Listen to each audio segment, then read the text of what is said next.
Hello, I'm David Jarrell from Bowman Gilfillan's Employee Benefits Group, a partner specialising in pension law and medical scheme governance. We're talking about the King Code of Governance today. As many pension fund trustees and medical scheme trustees will be aware, the new King Code, known as King 3, will apply from 1 March 2010 to all corporate entities, not just to listed companies, which means that the standards of corporate governance reporting among pension funds and medical schemes as well will be expected to comply with King 3 standards.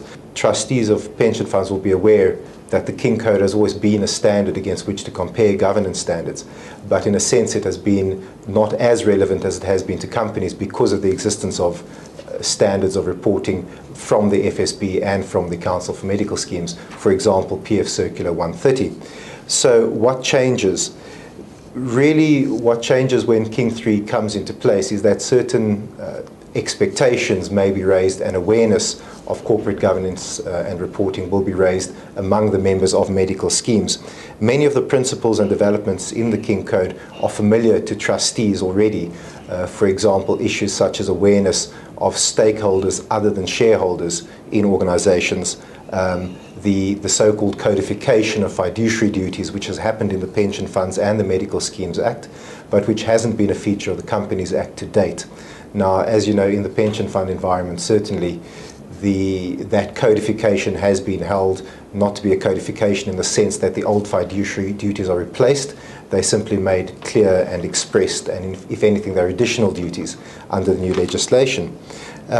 Some concepts are unfamiliar and possibly not as appropriate to trustees. For example, issues like triple bottom line reporting and integrated sustainability reporting.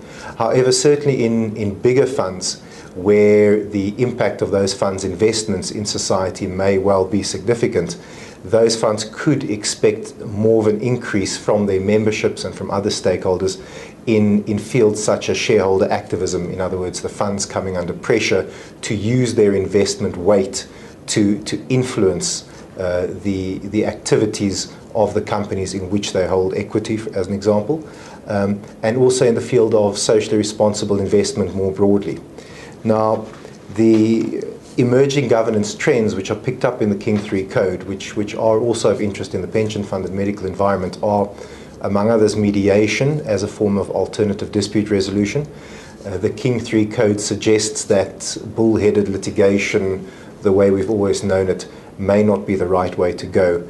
And it is something that this firm has certainly always advocated in the context of people who are using effectively trust money to deal with disputes. There should be a more nuanced, more sophisticated way of dealing with disputes and openness to more kinds of methods for dispute resolution.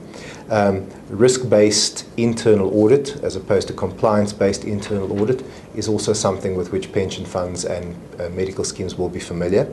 And IT governance, given the reliance on IT systems by these schemes. So a lot of it is not new.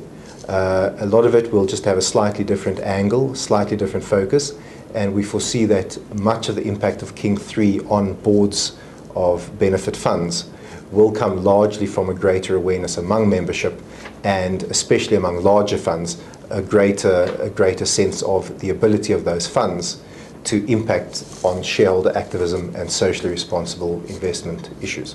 Thank you.